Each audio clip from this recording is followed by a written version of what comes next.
nos sentimos muy orgullosas de aprender una vez más de los ponentes que participan en estos días. El filósofo Reyes Mate, ayer, bueno, pues fue una maravilla, ¿no?, escucharle. Creo que ha sido uno de los testimonios claves para desenmascarar esa visión edulcorada de la modernidad como sinónimo de razón y de proceso, dado que en realidad detrás de aquel momento se escondió un proceso de extracción de las fuerzas y de las riquezas naturales por medio de la violencia, asociado a una construcción de la inferioridad del otro, la población indígena, la población esclava, la población pobre. El Estado liberal, desde entonces, concebido como el garante de la seguridad, como un supuesto portador de la racionalidad europea que nos alejaría de la barbarie, traza históricamente una escisión con respecto a otros tiempos y otros espacios. Y se autodesigna como gestor del desorden, como policía que, como dijera Bauman, vigila la irrupción de, entre comillas, las malas hierbas. El siglo XX se ha caracterizado igualmente por gestionar una práctica de la tortura en una doble dirección: hacia el interior del Estado, mediante la activación de actuaciones administrativas de dudosa legalidad, que buscan controlar y disciplinar todo aquello que pueda atentar contra lo definido como seguridad, entre comillas, evidentemente, y hacia el exterior de las fronteras, activando conflictos bélicos en una lógica neocolonial que busca la apropiación de otros espacios. Nos resulta paradójica la defensa a ultranza por parte de algunos de una Europa que se blinda, que permite la muerte de miles de personas en el Mediterráneo, a las que trata como desechos humanos, las consideradas subalternas, extrañas, disidentes. En este presente, en definitiva, dominado por el neoliberalismo salvaje, el derecho penal del enemigo es la traducción perfecta para gestionar tantos y tantos espacios de no derecho, donde recluir a estas personas excluidas, las consideradas, como he dicho, extrañas, distintas, diferentes, y recluirlas en centros de internamiento, en cárceles, en celdas de aislamiento. Por ello, creo que es muy importante siempre la transversalidad, y aquí pues vamos a contar en esta mesa con jueces comprometidos, pero también estamos juntas con abogados, con abogadas, con activistas, que evidentemente nos van a venir a hablar de estos lugares como espacios de violencia, donde resaltan las condiciones de animalización, y nos van a hablar de su lucha y de, bueno, de las gigantescas resistencias, como bien yo creo que va a explicar Ramiro, con que se encuentran, ¿no?, en esta batalla diaria. En estos días habitaremos los unos y las unas en los otros. Construiremos relatos que defiendan el más antiguo de los derechos, el de la hospitalidad, y nos encontraremos juntos y juntas, sin duda, en el pensamiento, en la resistencia, en la construcción común y transversal de herramientas para frenar la violencia de los poderes públicos y privados. Pues bien, esta era un poquito la presentación desde la humildad que queríamos transmitir desde Jueces para la Democracia. Y ya sin más voy a dar la bienvenida y sobre todo el agradecimiento tanto a Ramiro García de Dios como a Belén Barranco.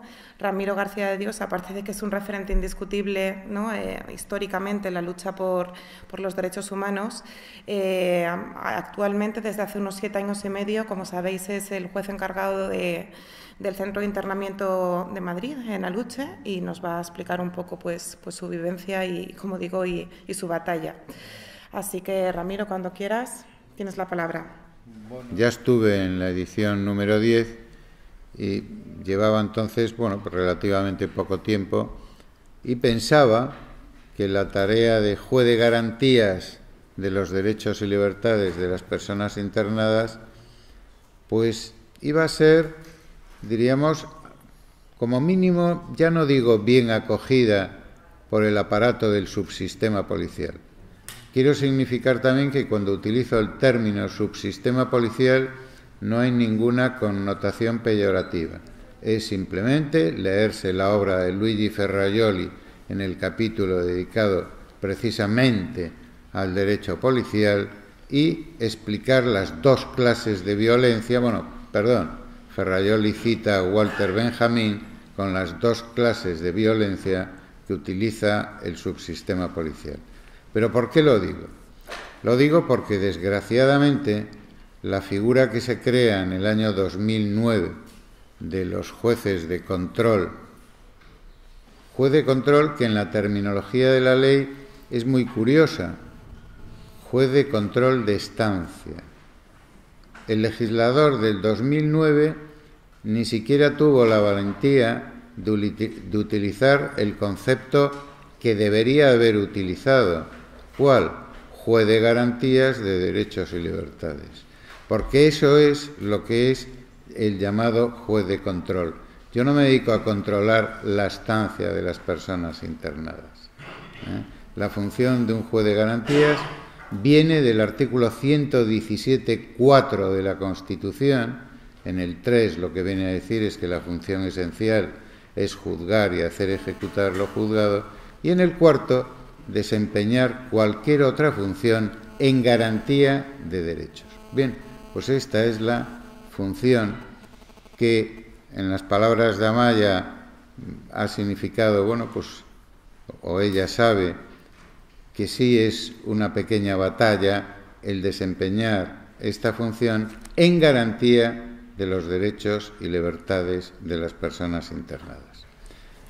En garantía de derechos y libertades que en principio gozan de todos los derechos y libertades, exceptuando la privación de libertad, que hay que entenderla reconducida exclusivamente a que como medida cautelar están internados. Pero no significa que dentro del centro de internamiento tengan que estar privados, porque expresamente deberían tener reconocidos absolutamente todos y cada uno de los derechos reconocidos por el ordenamiento jurídico, porque además la norma, la Ley Orgánica 4/2000, expresamente lo establece, y el Reglamento de Funcionamiento, que entró en vigor en el año 2014, lo proclama. El problema que tenemos aquí, si nos remontamos a la creación de los CIES en el año 1985, con la primera ley de extranjería, es que ya el gobierno de entonces, del 1985, y los sucesivos gobiernos hasta el año 2009, dejaron en un absoluto limbo jurídico a las personas internadas en los centros de internamiento. ¿Por qué digo que quedaron en un absoluto limbo jurídico? Porque se construyó una falacia diciendo que el juez que internaba a una persona, por ejemplo, un juez de La Coruña, internaba a una persona. En toda Galicia no hay centros de internamiento. Esas personas aparecen normalmente transportadas a Madrid. Bien, al quedar desconectado absolutamente tanto del juez que acordó el internamiento en La Coruña, no tener relaciones de ningún tipo en Madrid, las posibilidades del ejercicio de la tutela judicial efectiva en garantía de los derechos y libertades era sencillamente ilusoria, era imposible, porque además incluso el abogado que había asistido para la medida cautelar de internamiento estaba en La Coruña, no estaba en Madrid. Y entonces ni tan siquiera existían servicios de orientación jurídica dentro de los centros de internamiento, pero tampoco ni siquiera existía la posibilidad de que las organizaciones no gubernamentales o asociaciones de apoyo a los inmigrantes entrasen en los CIES. La opacidad era absoluta, absoluta. Es cierto que en el año 2009, es decir, fíjense ustedes el tiempo que, más de 30 años, desde 1985 hasta 2009, los CIES fueron lo que fueron, unos espacios, yo los he definido como mini estados policiales ajenos al derecho. Porque además, quienes ya tenemos una cierta edad y vimos, bueno, yo no voy aquí a entrar, aunque tengo una dificultad en cómo tratar la existencia de los CIES en sociedades democráticas, porque a su vez la pregunta que yo constantemente me hago es, bueno, ¿qué entendemos por sociedades democráticas, ¿no? Porque si entendemos por sociedades democráticas que exclusivamente vayamos a votar a las municipales, a las autonómicas y a las generales, pues la pobreza de esa comprensión de sociedad democrática es de tal entidad que, bueno, le podríamos poner otro nombre, y dejar de manejar los conceptos de un modo tan degradante y degradado. ¿Por qué? Porque precisamente los CIEs, como expresión de las políticas represivas de los controles de inmigración, atención, no solo irregular de origen, que se engaña, se dice qué vamos a hacer con los que desembarcan, qué vamos a hacer con los que se meten en los camiones. No, multitud, miles de personas que han caído en la irregularidad sobrevenida, fueron regulares y han caído fundamentalmente por no poder conseguir permiso de trabajo, por la dichosa asociación de continuación del permiso de residencia con el permiso de trabajo. Eso provoca auténticos dramas en personas que llevan años y que incluso tienen familia en España, porque desgraciadamente también, y en esto la Defensoría del Pueblo lo ha dejado bien claro, ¿qué pasa también con la judicatura? Pues parece que a la judicatura le cuesta tomarse en serio las garantías y la defensa de los derechos humanos y se interna abusivamente, y por eso y por otras razones se produce un fenómeno que es que no se llega ni a la mitad de lograr la efectividad de las expulsiones. Yo, de todos modos, el argumento utilitarista de la efectividad no me gusta, como no me gusta utilizar el argumento de son peores que las prisiones. Son peores que las prisiones. Para empezar, lo que yo me encontré desde el primer momento, y ya lo puedo, después de 7 años y unos meses, como experiencia consolidada, es ver la tendencia del subsistema policial a querer operar como poder autónomo sin control y límites.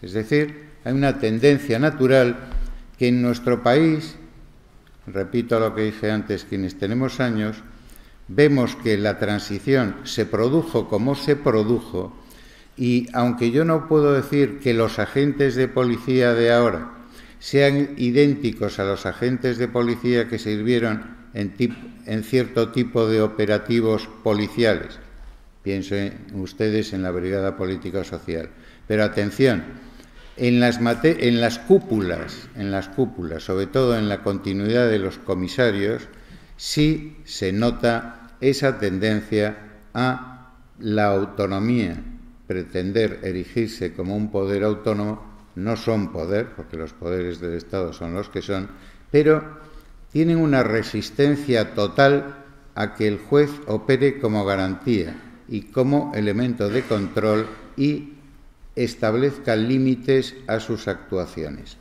Yo no digo que todas las actuaciones puedan conceptualmente ser calificadas como arbitrarias, no digo todas, pero gran número son producto de arbitrariedad pura y dura en el sentido más técnico-jurídico del término, tanto establecido por la doctrina del Tribunal Constitucional como por una constante doctrina de la Sala de lo Contencioso Administrativo, al distinguir entre arbitrariedad, discrecionalidad reglada y simple discrecionalidad.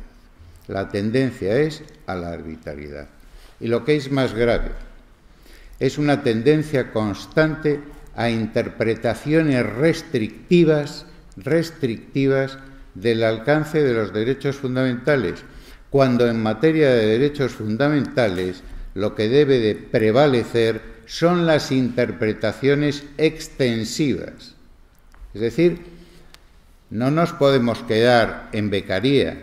Beccaria, ilustre, valga la redundancia, representante de la Ilustración en el derecho penal, parece que hoy hay que reivindicar a Beccaria porque se está produciendo una involución de tal entidad que reivindicar a Beccaria o al propio Montesquieu, que es desconocido, por ejemplo, en las críticas a las políticas criminales en materia de prisión. Bueno, pues hoy parece que tenemos que volver a los viejos representantes de la Ilustración, cuando los viejos representantes de la Ilustración, que yo los asumo para avanzar en la consolidación de los derechos y, sobre todo, para tratar de garantizar la efectividad de los derechos. Cuando se proclama que la Unión Europea es un espacio de derechos, muy bien, como proclamación retórica, ahí está, como declamación, ahí está, pero ¿cuál es la garantía de la efectividad? Porque, atención, en mi opinión, si no hay garantía de la efectividad de los derechos quedan vaciados de contenido.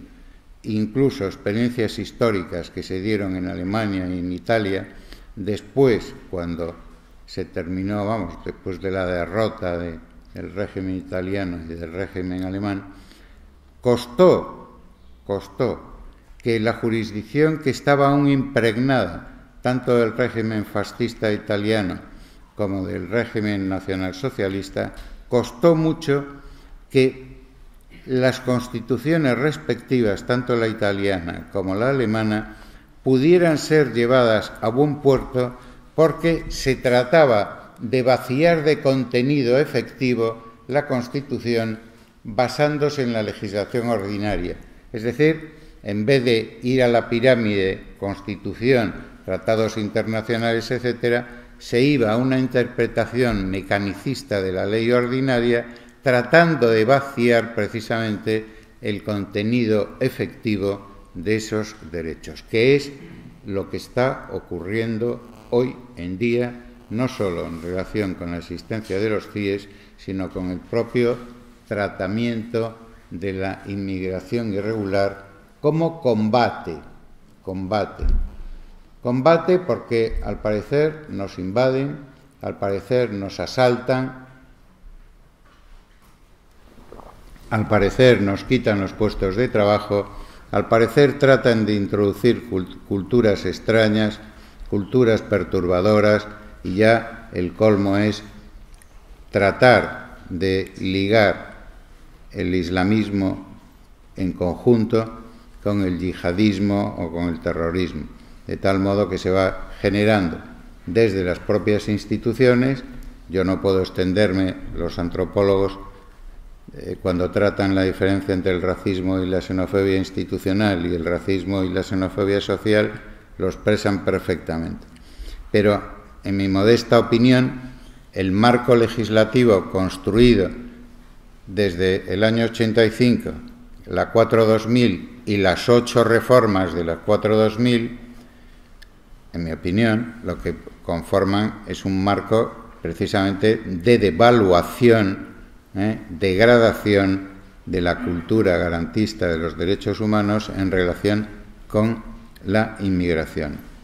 Es cierto que la creación de la figura de los jueces de garantías de los centros de internamiento ha permitido o nos ha permitido que podamos una serie de carencias suplirlas a base, pues de lo que Amaya definió como esta lucha constante por algo, luchar por lo obvio.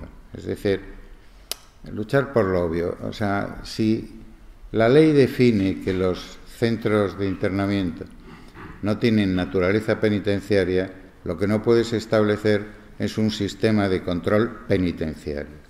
Si dicen que no tienen naturaleza penitenciaria, y por ejemplo, a pesar de que incluso la propia ley utiliza el verbo procurar, y la Sala Tercera de lo Contencioso dice que procurar es tratar de conseguir o conseguir, nosotros hemos tenido que dictar resoluciones para, por ejemplo, evitar que las celdas se cierren de noche y fuera imposible abrirlas porque el policía se lleva las llaves y quedaban los internos absolutamente cerrados en caso de ocurrir una tragedia. Hemos tenido que conseguir obligar a poner un sistema de cierre y apertura electrónico. Pero toda la ley, a su vez, y el propio subsistema policial, no le gusta que nosotros, los jueces, cuando hemos dicho, bueno, este tipo de controles, este tipo de medidas, este tipo de privaciones configuran un marco de actuación peor que una prisión. Ya no digamos en cuanto al establecimiento, porque atención, en el centro de internamiento de Aluche, para empezar, las celdas, habitaciones, en el lenguaje se les llama nada más habitaciones y les molesta que en una resolución se hable celda. A la habitación de aislamiento le llaman habitación de aislamiento y es una auténtica celda de castigo. Si ustedes la vieran, verán un espacio cuadrado pequeño y un banco de cemento en el que se coloca una colchoneta. Esa es una habitación de aislamiento. Y ahí no se mete solo a un revoltoso, ¿eh? Por ejemplo, yo he tenido que sacar hace unos días a un interno que intentó suicidarse y resulta que para vigilarlo y tratarlo lo metieron en la celda de aislamiento. Cuando lo que he dicho es, oigan, que lo atienda el servicio de enfermería. Oiga, si no hay enfermería material, cierren ustedes una de las habitaciones de 8 camas y dedíquenla a la enfermería. Bien, todo esto verán ustedes que es elemental, como es elemental que las personas sean llamadas por su nombre y no por su número. Tuvimos que imponer que fueran llamadas por su nombre, ¿eh?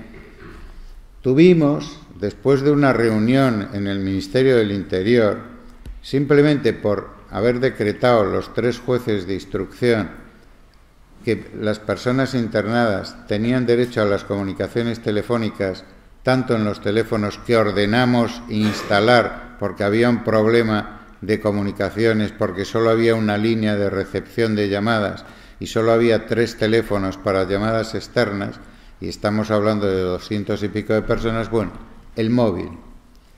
¿Creen ustedes que es normal que se nos llamara a 3 jueces de instrucción en la Secretaría de Estado del Ministerio del Interior, reunidos, rodeados de comisarios por todas partes, menos por una, el móvil como instrumento peligroso? Yo reconozco que un móvil, si saca fotos, pues puede sacar fotos que afectan a la intimidad, lo reconozco, lo admito. Pero definirlo como instrumento peligroso, yo les invito a que reflexionen qué clase de mentalidad subyace en quien es capaz de definir a un teléfono móvil, instrumento de comunicación, como instrumento peligroso. Simplemente les invito a eso. Les invito también, como es que tuviéramos que ordenar que en las celdas habitaciones, tanto de hombres como de mujeres, se instalaran inodoros porque no existían, y las protestas eran de tal calibre que llegaron a un momento, aparte de haber plantes, etcétera, la solución para defecar y orinar era hacerlo en bolsas de plástico. Entonces piensen ustedes si el respeto a la dignidad de los seres humanos se estaba realizando. Es decir, si estas realidades que transcurrieron durante unos 30 y tantos años no merece que los centros de internamiento yo los haya calificado, después de esta experiencia, como centros de sufrimiento y como espacios de opacidad e impunidad policial. Sufrimiento porque se priva de libertad, y toda privación de libertad apareja un sufrimiento, mayor o menor. Pero es que encima se priva de libertad en gran número de casos por puras infracciones administrativas, irregularidad de origen o irregularidad sobrevenida. Ya sé de sobra que el Tribunal Constitucional, a raíz de los recursos, sobre todo del Defensor del Pueblo, dijo que, bueno, que el internamiento sí era constitucionalmente admisible porque era un juez el que decretaba el internamiento. Bien, lo que pasa que el internamiento, como causa de expulsión, viene por una sanción administrativa. ¿Qué pasa? Que a un español que cometa una infracción de tráfico también retorciendo el derecho, se le podría acabar metiendo en un centro de reeducación de tráfico para que no cometa infracciones de tráfico? No, pero como aquí son inmigrantes y a su vez, desgraciadamente, la Constitución española nada bueno presagiaba, y digo la Constitución española porque hubo constituciones distintas, y ahora se lo voy a decir. Ayer incluso, muy brevemente, se habló del derecho a migrar como un derecho universal y que había la historia de la humanidad como historia de las migraciones. Bueno, pues constitucionalmente ha habido distintas constituciones en España que lo consagraban. Fíjese en la Constitución de 1869, en el artículo 25. Todo extranjero podrá establecerse libremente en territorio español. Fíjense en la Constitución de 1876, artículo 2. Los extranjeros podrán establecerse libremente en territorio español. La Constitución mexicana también estableció, sobre todo la Constitución de Querétaro, el derecho de establecimiento. También ayer se dijo, ¿qué pasa? Pues que no tenemos memoria, que España sigue mandando migrantes al exterior. Y la historia de España está plagada bien de migraciones en épocas coloniales o bien ya desaparecidas las colonias en épocas hasta muy recientes. Y ahora, si no me equivoco, porque las cifras varían entre los 2 millones a los 3 millones de españoles que siguen residiendo en el extranjero. Ayer también se insinuó, bueno, ¿qué pasaría si a 2 o 3 millones de españoles por el mundo los metieran en centros de internamiento si llegaran a ser irregulares o fueran privados del derecho a continuar en esos países, alegando la preferencia nacional, como podría ocurrir si Gran Bretaña se desliza por una pendiente radicalmente excluyente, ¿no? Imagínense los 200.000 más o menos españoles que hay, que probablemente no va a ocurrir, porque el sistema sanitario británico prácticamente está en manos de personal de nacionalidades extranjeras y se colapsaría. Pero bueno, yo lo que dije un poco es que desgraciadamente la Constitución española, cuando estableció que el principio de igualdad ante la ley solo era para los españoles, ya estaba abriendo la vía para romper con la Constitución de la Segunda República, que reconoció el derecho universal de inmigración. Es cierto que no era tan radical como las constituciones del 69 y la del 76, pero sí estableció que el derecho de inmigración en el artículo 24.2 lo reconocía y además se concedería la ciudadanía a las personas naturales de Portugal y de los países hispánicos de América, leo literalmente, comprendido Brasil, cuando así lo soliciten y residan en territorio español. Si se comparan estos artículos con la vigente Constitución, es evidente que ha habido un retroceso. Y ha habido un retroceso en un país que históricamente está marcado por migraciones masivas. Mis orígenes gallegos me permiten ver que Galicia prácticamente se despobló, sobre todo en el campo gallego, a territorios desde Cuba, Argentina, Venezuela, etc. Y ahí siguen colonias instaladas. Bien, ¿qué pasa en el 1985? ¿Por qué se crean los centros de internamiento y se establece una ley tan rígida como la 785? Porque, esta es mi opinión, no tiene por qué ser compartida, el gobierno de entonces asume el papel de alumno aplicado de gendarme de la frontera sur.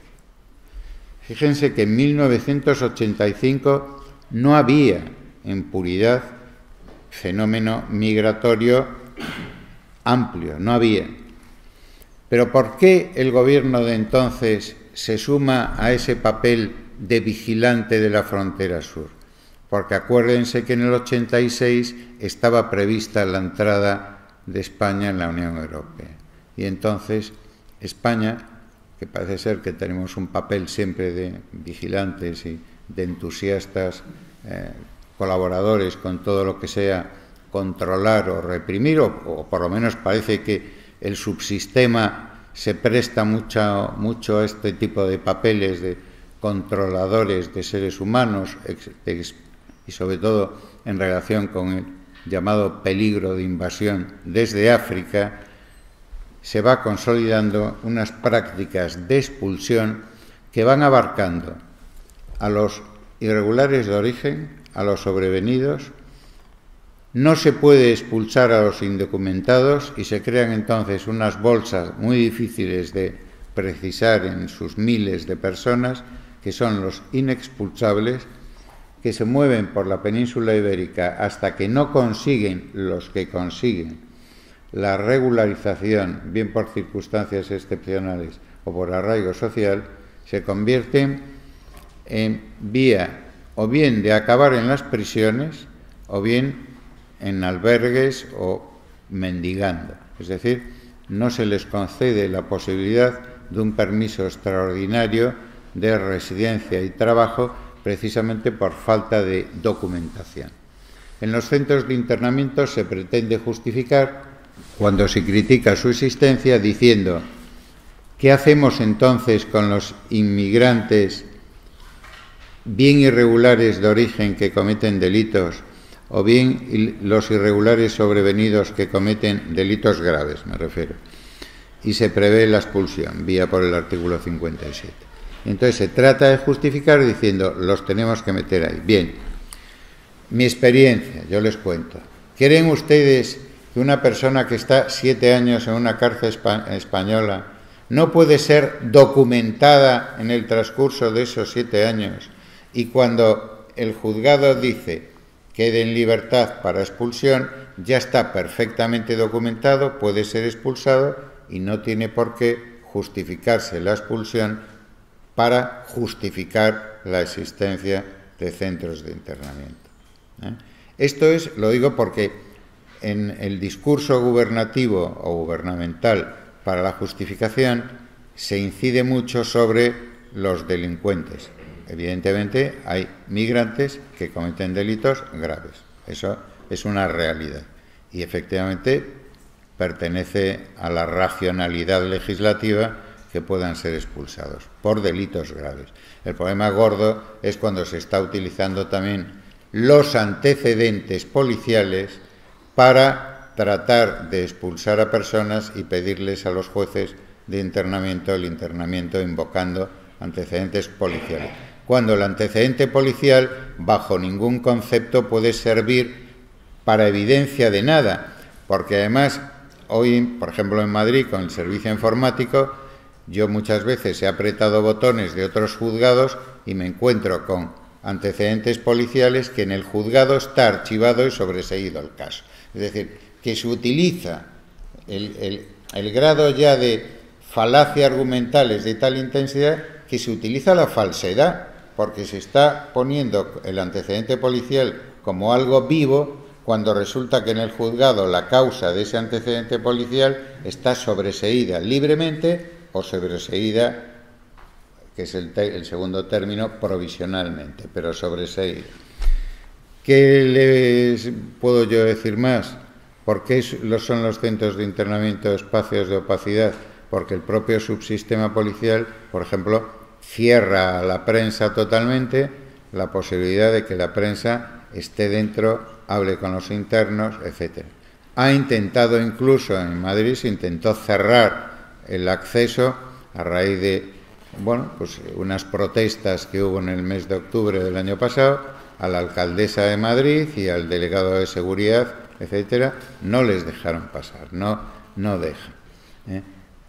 Los jueces en Canarias sufrieron, o sea, iban a ir en un curso a ver un CIE y el jefe superior de policía no lo permitió. El Consejo miró para otro lado y no pasó nada. En Madrid se ha conseguido que a raíz de los cursos de formación continua vayan los jueces a ver los centros de internamiento. Pero atención, no se permite que los jueces y juezas hablen con las personas internadas. Alguna jueza logró hablar, bueno, diciendo, en fin, tengo que hablar con estas mujeres, y logró hablar, y bueno, preguntamos al servicio médico, preguntaron y tal, pero esquivan todas las posibilidades de que la opinión pública conozca la realidad de los centros de internamiento. Yo he tenido que ir también con la secretaria judicial como fedataria pública para levantar como fedataria pública actas cuando se me obstaculizaba. ¿Ustedes creen que es normal que yo vaya a hacer una inspección con entrevistas reservadas, es decir, confidencial, privacidad, y un comisario de policía pretenda oír lo que yo estoy hablando, le tenga que llamar, decir no, y como no se va, decirle a la señora secretaria como fedataria pública que en el acta aperciba de desobediencia al comisario? ¿Creen que ustedes esto es normal? Reflexionen un poco si esto es normal. Esto implica que subyace ahí algo que no es admitido, es decir, que el juez de garantías que se toma en serio su trabajo es un peligro para el propio subsistema policial. Muchas gracias.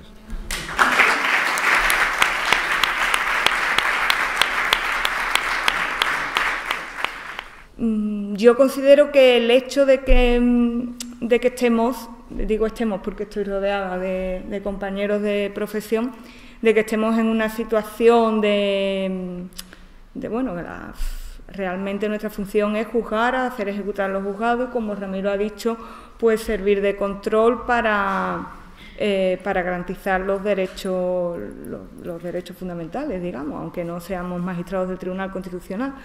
Pero considero que tenemos también una posición de compromiso social, y que si nuestra función no la utilizamos para eso, creo que estamos desperdiciando nuestro paso por la vida, sinceramente. Creo que cada uno de los que estamos aquí tiene una función humana en cualquiera del puesto de trabajo que desempeñe. Pues el que es maestro, dar una educación igualitaria a sus alumnos, yo qué sé, incluso la que sea panadera, pues tratar con una sonrisa a sus clientes. Y entonces, pues eso, considero que el hecho de estar en este puesto, pues se debe de tener una especial sensibilidad, y si no se tiene, pues intentar formarse para a la hora de editar las resoluciones hacerlo de la manera más ajustada a derecho y de una manera no estereotipada. Yo en el primer curso en el que coincidí con Luis Carlos expuse mi experiencia que había tenido como juez de un juzgado mixto en una guardia, que se me pasó un internable en CIE, y cuando yo fui a tomarle declaración a la mesa del funcionario, a ese interno, me di cuenta de que era un niño. O sea, mi voz era más grave que la que tenía ese niño. Entonces, pues, dicté un auto diciendo que no procedía al internamiento y que además convocaba a la fuerza pública para que se lo llevara a un centro de menores. O sea, invoqué un tratado internacional que se supone que en España tienen prevalencia incluso sobre la propia Constitución española, y el fiscal que estaba en ese momento se molestó bastante porque decía que me había saltado el protocolo, pero bueno, el protocolo está ahí, pero si no se cumple, nosotros somos el último filtro para eso. Y ya a partir de ese momento me empecé a interesar, digo, bueno, el tema este de extranjería, y a decir, bueno, pues si me salen cursos yo los voy a seguir pidiendo, vamos, porque no. Y en un segundo curso ya conocí a Maya y a Ramiro, y bueno, y a la organizadora del curso, Carla Vallejo. Y ella pues me dio también la ponencia que ella tuvo fue absolutamente reveladora para mí, porque yo no pensaba que que los internamientos pudieran concederse por tiempo inferior a 60 días. Tú llegas como novata a tu primer destino, llegas con modelos que te dan los tutores, que te forman en el periodo de práctica una vez que tú sales de la escuela judicial, y se concede por 60 días, se concede por 60 días. Y Carla, pues, recuerdo que ella dijo, bueno, se puede conceder por menos tiempo siempre y cuando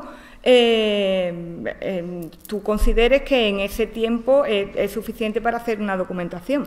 Y cuando empecé mi andadura en el juzgado de instrucción número 1 de Algeciras, que fue el 5 de octubre de de este año pasado, pues las primeras resoluciones, o sea, no eran las primeras en mi trayectoria profesional corta, sino eran las primeras allí, fueron absolutamente, no sé, revolucionarias en cierto sentido, porque los funcionarios lo que querían era acabar pronto. Claro. Eran guardias, suelen ser guardias muy, muy duras, pero por la cantidad, no porque sean difíciles, porque al final todo sigue la misma tramitación, pero son densas por la gente y porque no tiene nada que ver tomarle declaración a uno que se ha intentado cargar a otro con un cuchillo, con tomar una declaración por estafa, yo qué sé, por estafa telefónica, usurpación de identidad. Entonces, pues decían, señoría, tenemos modelos de todo, tenemos modelos de todo. Y yo decía, bueno, pero que yo también tengo mis modelos. Entonces, cuando ya les dije que primero que lo quería grabar, porque en la línea yo lo hacía también, y si era imposible contar con una sala, que en la línea yo podía contar con una propia, porque después de la línea 3 me mudé, concursé a la línea 4, y era un juzgado de nueva creación que tenía una sala para mí sola, que yo podía utilizar cuando yo quisiera. Entonces digo, bueno, si no es posible utilizar la sala de vista, por lo menos que esté la secretaria judicial dando fe, pero bueno, afortunadamente se podían utilizar las salas de vista, y fueron las primeras resoluciones en las que yo dije que el internamiento se decretaba por periodo máximo de 10 días. La Ley Orgánica de Extranjería te dice que si es imposible de acreditar el origen de una persona, la documentación de qué país viene en el plazo de 72 horas, si no tiene ningún tipo de arraigo, ni familiar ni social, pues en ese caso, como última instancia, el internamiento. Entonces, pues empecé a dictar resoluciones en esos términos, que todo el mundo allí se quedaba como en plan, ¿esto qué es? Esto no... En fin. Y bueno, solamente me han solicitado prórroga en dos ocasiones durante los meses de octubre y noviembre de 2016. Las solicitudes de prórroga iban encaminadas a la documentación y filiación de internables que decían ser de Marruecos. Y luego, una vez que pasan esos 2 meses, octubre y noviembre, ante la petición de prórroga, yo decía que me la tenían que fundamentar, o sea, con llamadas de teléfono a consulado, con, digamos, que me acreditaran materialmente lo que ellos estaban intentando, la UCRIF de Algeciras, para decir que esta persona era de un país, era de otro país, en el caso de que fuera imposible. Es lo que decía Ramiro con la devolución. Si en 7 años es imposible de documentar a una persona, ¿cómo se va a hacer en 60 días? Pues yo lo extrapolo a si en 10 días tú no entablas comunicación con el consulado correspondiente y no te mueves, y no, o yo qué sé, o te mueves, pero tus esfuerzos no dan fruto, pues tampoco lo vas a poder hacer en 60. Y bueno, tras eso también tengo que decir que cuento con la oficina, aunque realmente en un principio los funcionarios fueran así un poco de y está aquí ahora con tantas novedades, ¿a qué viene? Pero bueno, lo que quiero decir con todo esto es que si se le pone un poco de interés, no ya sensibilidad, sino interés profesional en hacer tu trabajo de la manera más ajustada a derecho, porque una persona no tiene por qué pasarse 60 días en un centro de internamiento para una documentación si puede pasar menos tiempo. Se le concede el beneficio de la duda al propio solicitante. No sabemos de dónde es. Dice ser... Bueno, él se dice que es de Gambia, de Mauritania, de Camerún, puede ser de Sudáfrica. Bueno, vale, venga. se hacen las gestiones oportunas y si no se obtienen frutos, pues para la calle. Y nada, y eso es lo que venía a decir. Estoy totalmente de acuerdo con Ramiro con la decrepitud que hay en los centros de internamiento. Yo, asistí al de Aluche y ya en ese curso ya se puso de manifiesto que al de Algeciras, porque a ese curso también era un poco disciplinar, un poco así como hoy. Había representantes también de ONGs y decían que el de Algeciras tenía muchísimo problema. Entonces sí es cierto, yo fui a la primera inspección, bueno, tuve que hacer 2 inspecciones porque en Algeciras el CIE está en la antigua prisión de Algeciras, que a día de hoy solo está como centro de internamiento para mujeres, porque el edificio estaba que se caía y únicamente han dejado esa zona para internables mujeres. Y luego el resto de los internos está en el centro, por llamarlo de alguna manera, de Tarifa. Son unas instalaciones que están situadas en un lugar paradisíaco, pero desde el punto de vista de la geografía, porque están en unas antiguas instalaciones militares, una lengua de tierra, donde si tú miras para la derecha ves el mar Atlántico y si miras para la izquierda ves el océano Atlántico y el mar Mediterráneo. Es un sitio donde se cruzan los mares y los internos salen, digamos, a la calle, a los patios. Hay 2 patios para jugar partidos de baloncesto, pero vamos, no tienen las medidas de una pista al uso de baloncesto, una pista de fútbol y ya no tienen nada más. Lo que hay son 3 habitaciones con literas sin solución de continuidad, y si bien es cierto que la comida era una comida súper aceptable, no tienen mudas y todo esto pues lo puse de manifiesto en el auto, digamos, que dio conclusión a las 2 visitas.